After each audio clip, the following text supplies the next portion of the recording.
Kementerian Pertahanan Rusia merilis video rekaman wawancara dengan Komandan Awak Helikopter KA-52 pilot militer Alexander melakukan 28 penerbangan tempur selama operasi militer khusus. Video itu diunggah akun Facebook terverifikasi Rabu 23 Maret 2022. Dalam video, nampak ia berdiri di samping helikopter yang digunakannya menyerang Ukraina.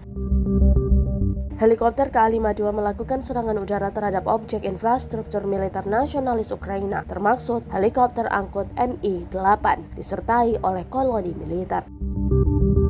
Ia pun mengendarai helikopter itu dengan teknik yang amat sulit, di mana penerbangan berlangsung pada ketinggian yang sangat rendah yang membutuhkan konsentrasi maksimum pilot dan reaksi cepat terhadap perubahan lingkungan. Alexander menyebutkan kompleks pertahanan papan modern membantu awak helikopter untuk menerapkan perlindungan terhadap PZRK secara tepat waktu.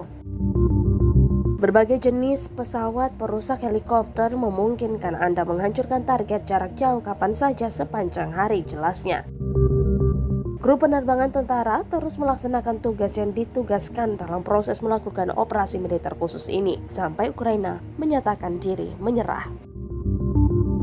Задачи стоят совершенно разнообразные, от нанесения ударов по технике противника до прикрытия колонн, которые двигаются с нашей территории на Украину.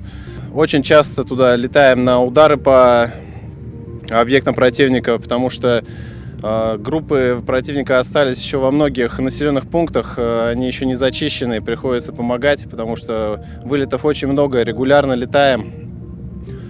После каждого вылета идет разбор полетов и подготовка к повторному вылету.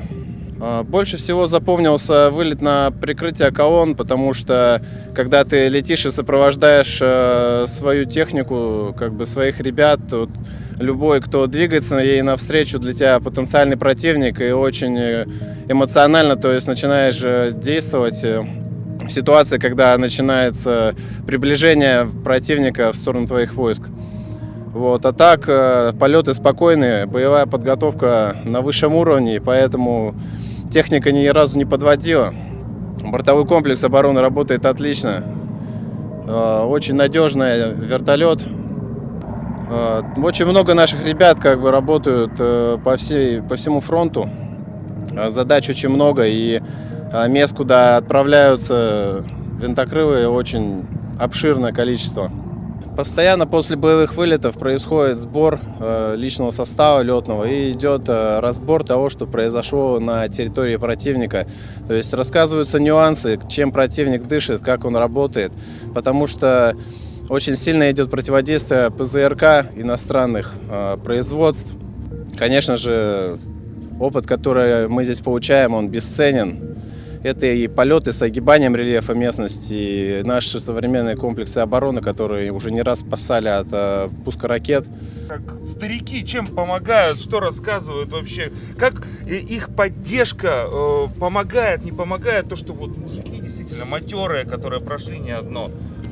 Конечно, они рассказывают, как это было до Украины, то есть Афганистан, Чечня, многие такие, сирийский конфликт, весь этот собранный опыт они показывают нам на примере сегодняшней Украины, поэтому, разбирая много ситуаций, которые происходят в воздухе, мы понимаем, что летаем на очень надежной технике, у нас очень хорошие инструктора и боятся. Terima kasih sudah nonton, jangan lupa like, subscribe, dan share ya.